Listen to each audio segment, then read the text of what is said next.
بسم اللہ الرحمن الرحیم نحمدہ نصلی علی رسولہ الکریم اما بعد۔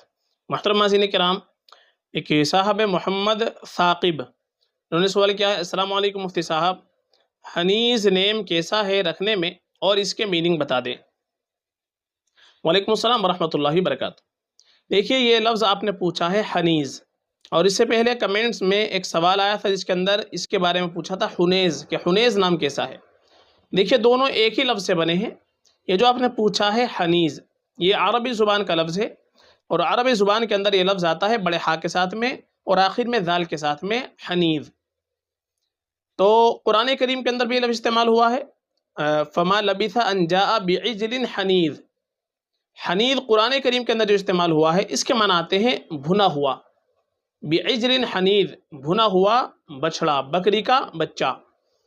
اور اسی طریقے سے اس کے معنی ایک آتے ہیں گرم پانی، اور ایک معنی حنیز کے آتے ہیں عربی زبان کے اندر خوشبودار مرہم۔ تو کئی معنی اس کے بنتے ہیں۔ باقی نام رکھنے کے اعتبار سے یہ نام زیادہ مناسب نہیں ہے، چونکہ معنی اس کے بہت اچھے نہیں بنتے۔ بھنا ہوا اور گرم پانی، یہ عام طور پر ایسی صفت ہے کہ جس کا اثر عام طور پر بچوں پر بہت اچھا نہیں ہوتا۔ اسی طریقے سے یہ نام اگر ہم حنیز رکھتے ہیں، حنیز اگر پڑھیں گے تو اس کے بھی معنی یہی بنیں گے۔ اس لیے حنیز یا حنیز، یہ نام دونوں طرح سے بالکل بھی مناسب نہیں ہے۔ یہ نام نہ رکھا جائے تو زیادہ بہتر ہے۔ اس کے بجائے انبیاء کرام علیہ السلام کے ناموں پر، صحابہ رضی اللہ عنہم اجمعین کے ناموں پر ہم اپنے بچے کا نام رکھ لیں۔ بڑے پیارے پیارے نام صحابہ کے آتے ہیں۔ آپ اگر تلاش کریں گے، ہماری پلے لسٹ کے اندر جائیں، وہاں پر آپ کو صحابہ صحابیات کی ایک پلے لسٹ مل جائے گی۔ اس میں بڑے خوبصورت خوبصورت نام آپ کو صحابہ صحابیات کی مل جائیں گے۔ بہت ساری ویڈیو ہم نے اس کے تعلق سے بنا رکھی ہے، تو اس میں بھی آپ تلاش کر سکتے ہیں۔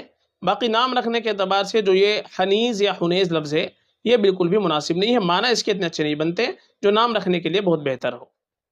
فقط واللہ اعلم۔